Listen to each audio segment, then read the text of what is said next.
Og det her træk har været, der kan flyve i mand.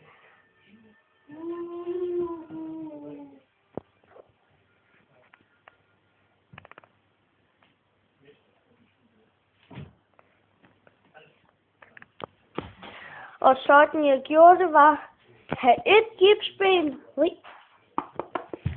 Se. Og så en spot med til, som jeg har der.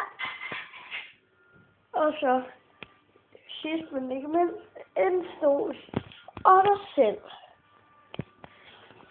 Og så tager du dit levende ben, som kan ryste og alt muligt. Ikke dit gipsben, se, det er levende.